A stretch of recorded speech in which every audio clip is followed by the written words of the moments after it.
So a proactive management to childbirth and managing VWD around pregnancy and childbirth entails several factors. I'd say most importantly is the team that we can build.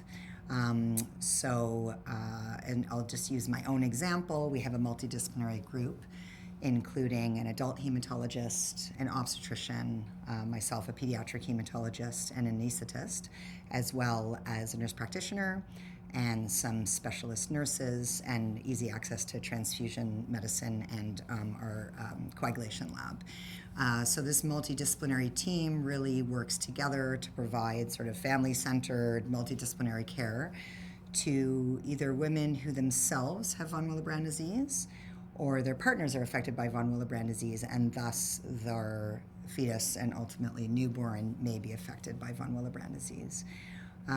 So being proactive is really just thinking about all the issues that may arise right from preconception, sort of family planning, all the way through to the newborn care of their baby. And so some of the things that we do is we have sort of one-stop clinic, if you want to call it that.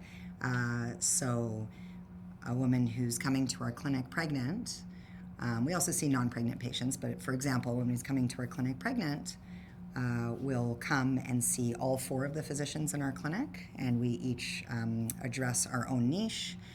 And for example, as the pediatric hematologist, I would speak about the genetics of von Willebrand disease, some of the precautions we can put into place around the safe delivery and newborn care of baby.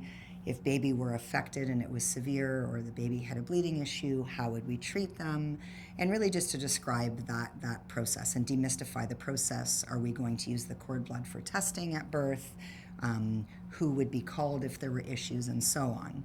And so each of the 4 physicians would speak to this woman and her family, if they're present, about that sort of comprehensive care. And then I think most importantly at the end, because that's a good day in that she sees 4 physicians all at the same time, so it saves 3 hospital visits, but it's an overwhelming day and there's a lot of information. And so for that reason, and in order to impart the plan to the team around the time of labor and delivery, we create a multidisciplinary care plan. So it'll be a few-page document, really each of us summarizing in bullet form what is important for that woman's care. So under the most typical example where the female herself is affected by von Willebrand disease, we have to consider that she's at increased risk of bleeding around the time of delivery. And then we have to consider that depending on the type of von Willebrand disease, it may be a type that's autosomal dominant and thus passed down sort of a 50-50 chance to that fetus and newborn. And so we'll counsel around that. So given that baby may be affected, how can we safely do things, and so on, as I've explained.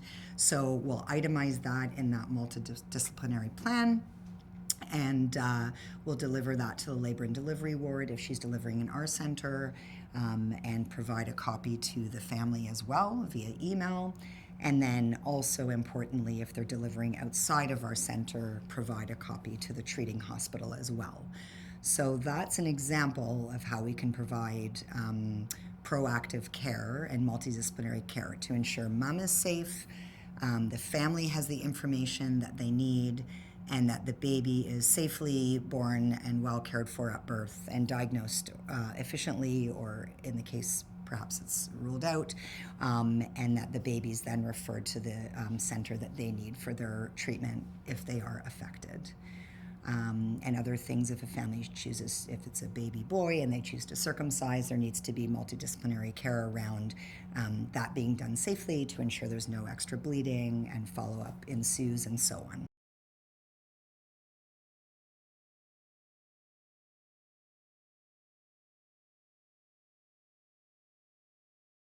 I believe each and every one of them has been really pleased with the overall experience, so sort of psychosocially and medically. And so I think it's really important. I didn't really allude to this in my last question, but if if we're talking about successful outcomes, that doesn't just look like medical outcomes. It also looks like a family who's content with the management that they had, that they were empowered with all the necessary information, that they knew or were reassured that the team looking after them were experts in the area, that there would be von Willebrand factor, for example, set aside in case mom or baby should need, and that all the stakeholders really knew what the plan was. So I think successful care really depends how you define it, but we see successful care as both medically, we mitigated any bleeding, extra bleeding in mom, that baby was cared for carefully, and that efforts were made towards diagnosis and treatment as needed,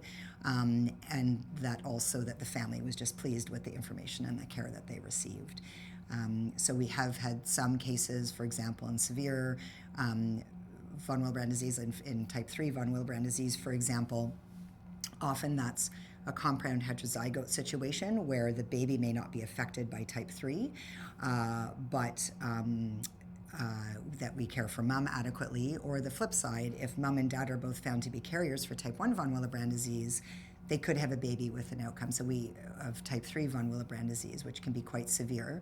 So we've had a few cases where that's been managed. The family felt like they knew that we were going to efficiently be able to deduce whether or not their child was affected, treat them if needed in the event of bleed, and quickly refer them to our pediatric quaternary center for care.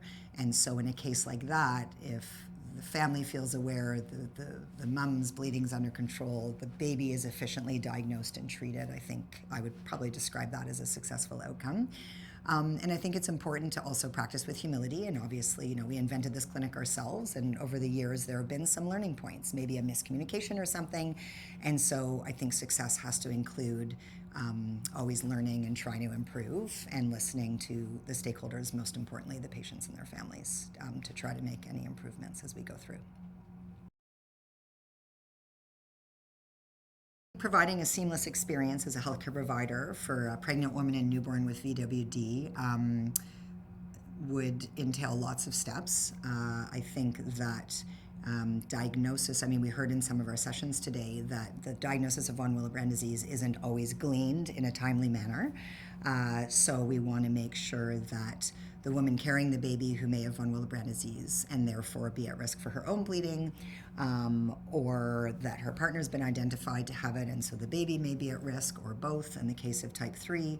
So I guess the first step is effective diagnosis and early and effective diagnosis, ideally before the pregnancy, because von Willebrand testing can be difficult to interpret once a woman's already pregnant, and that there's good communication, both to the patient and family, and also within the members of the healthcare team, particularly if it is multidisciplinary, like in our clinic setting.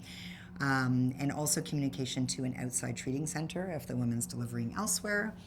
And then once the baby's born, again, just sort of efficiency of care and capable care, and ensuring that everyone's getting the treatment that they need in a sort of effective manner and an efficient manner.